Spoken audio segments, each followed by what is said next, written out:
প্রিয় দর্শক, কেমন আছেন? নতুন একটা ভিডিওতে আপনাদের সবাইকে আমন্ত্রণ। আজকের এই ভিডিওতে বেনজির আহমেদকে নিয়ে কিছু কথা বলবো। পুলিশের সাবেক আইজিপি তিনি, আপনারা সবাই জানেন। দুবাইতে তিনি গ্রেফতার হয়েছেন, কিন্তু যেটা প্রচার হয়েছে দুবাইয়ের বিমানবন্দর থেকে তাকে গ্রেফতার করা হয়েছে, কথাটি সত্য নয়, ঠিক নয়। বিমানবন্দরে নয়, শপিং মলে ডেকে বেনজিরকে ধরিয়ে দেন এমপি বন্ধু, মানে বেনজির আহমেদ সাহেবের এক বন্ধু, তিনি নাম জানানো হয়নি, তিনি একজন সংসদ সদস্য প্রাক্তন। তিনি ডেকে নিয়ে গেছেন শপিং মলে এবং সেই শপিং মল থেকে দুবাই পুলিশ বেনজির আহমেদকে গ্রেফতার করে। এই কথাটি বলছে বেনজির আহমেদের পরিবার। বেনজির আহমেদের পরিবারের দাবি যে ওই এমপি টেলিফোন করে বেনজির আহমেদকে বিমানবন্দরে নয় শপিং মলে নিয়ে যান। সেই শপিং মলে আগে থেকেই দুবাই পুলিশ ছিল এবং সেই পুলিশ তাকে গ্রেফতার করেছে। এখন বেনজির আহমেদের সর্বশেষ পরিস্থিতি আর কি কি পত্রিকায় এসছে আমি আপনাদেরকে একটু জানিয়ে দিই। ইত্তেফাকে এগুলো এসছে, লেটেস্ট খবর। বেনজির আহমেদের বর্তমান অবস্থা কি, বা তার অবস্থান কোথায়, কি করছেন, তার কি হবে আগামী দিনগুলোতে, সেটি নিয়েও কথা বলবো। পত্রিকা লিখেছে, সাবেক পুলিশ মহাপরিদর্শক বেনজির আহমেদকে দুবাই বিমানবন্দর থেকে নয়, গত 12ই জুন বাসার পাশের একটি শপিং মল থেকে আটক করা হয়েছে বলে জানিয়েছে তার পরিবার। ঠিক আছে, এই কথাটি আমি বলেছি।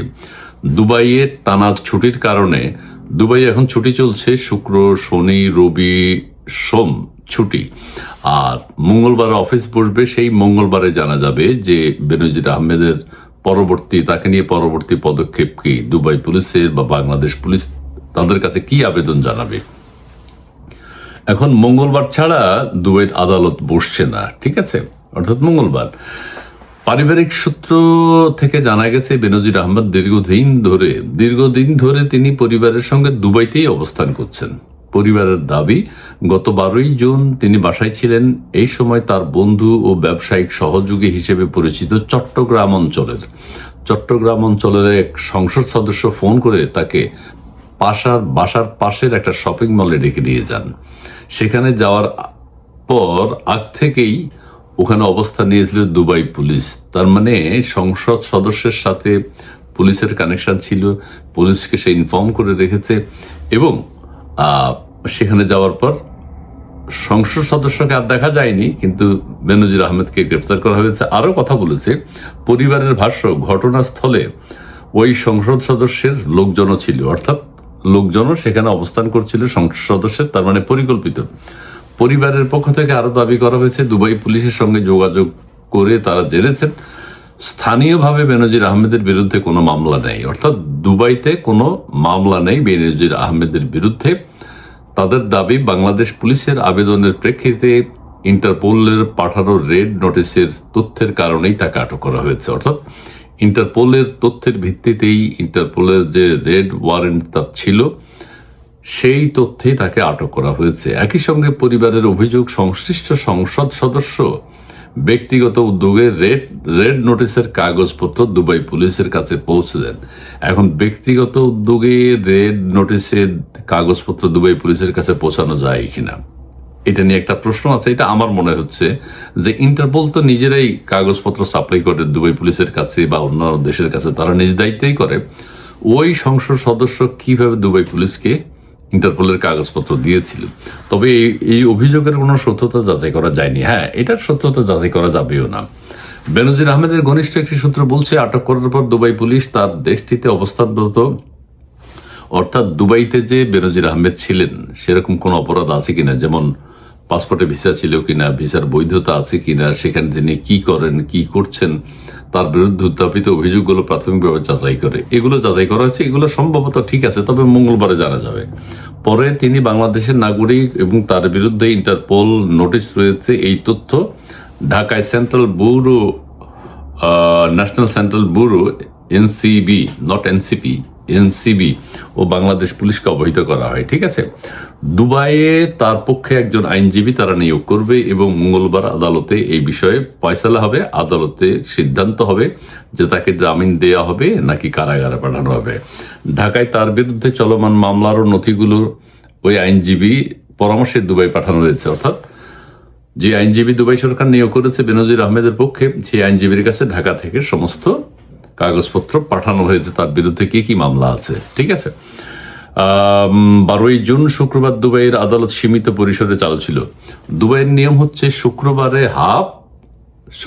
হাফ অফিস, শনিবারে মাপ।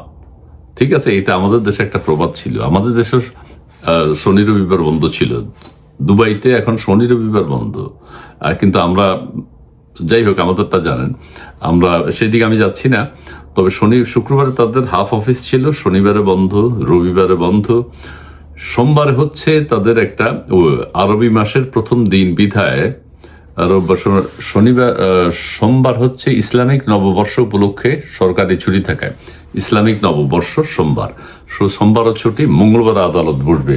আইনি প্রক্রিয়া পুলিশ দুবাই যদি তাকে আদালতে হাজির করে কারাগারে পাঠানো বা অন্যান্য কোনো পদক্ষেপ গ্রহণ করবে কিনা সেই ব্যাপারে, হ্যাঁ, আদালতে তোলার পর বেনজির আহমেদের আইনজীবী জামিন চাইবেন।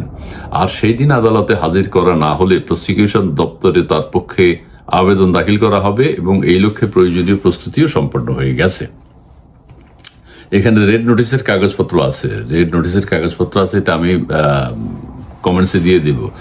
বেনজির আহমেদকে ডেকে নেওয়ার অভিযোগে যে সংসদ সদস্যের কথা বলা হচ্ছে তার বক্তব্য জানতে একাধিকবার পত্রিকা অফিস থেকে ফোন করা হয়েছে, নানানভাবে তার সাথে যোগাযোগ করার চেষ্টা করা হয়েছে। তিনি কোনো কথা বলতে রাজি হননি বা কথা বলেননি, তার মানে তিনি জড়িত, পরিকল্পিত।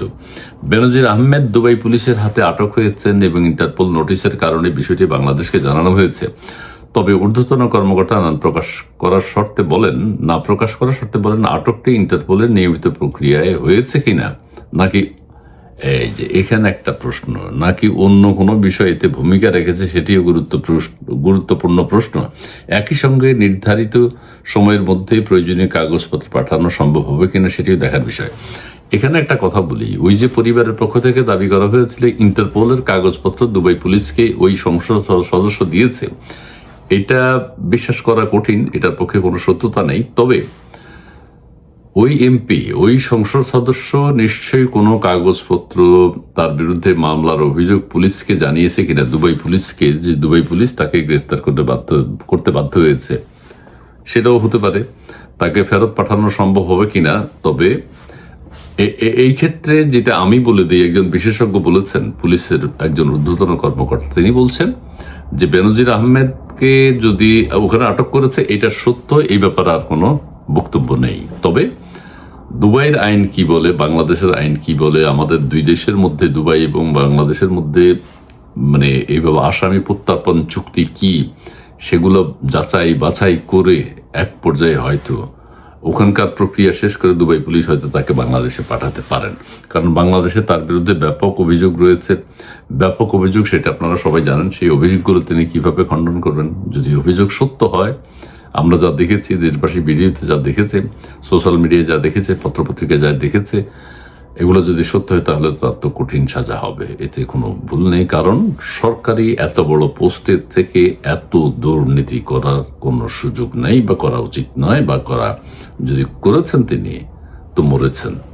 জি, ধন্যবাদ। তার মানে এখন আপনাদেরকে জানালাম যেটি বটম লাইন হচ্ছে বেনজির আহমেদ গ্রেফতার, এটা পরিষ্কার। একটা ধোঁয়াশা চলছে, তিনি কি তার কাছে চলে গেছেন নাকি তাকে আসলে গ্রেফতার করা হয়েছে কিনা। 12 তারিখে গ্রেফতার করা হয়েছে বিমানবন্দর থেকে নয়, শপিং মল থেকে, পরিষ্কার। ঠিক আছে, বেনজির আহমেদেরই এক বন্ধুর সহযোগিতায় দুবাই পুলিশ তাকে গ্রেফতার করেছে, এটাও পরিষ্কার। জি, সবাই ভালো থাকবেন, সুস্থ থাকবেন, সুন্দর থাকবেন। চ্যানেল 16 যারা সাবস্ক্রাইব করেছেন খুবই ভালো, যারা করেননি প্লিজ সাবস্ক্রাইব করে সঙ্গে থাকবেন। ধন্যবাদ।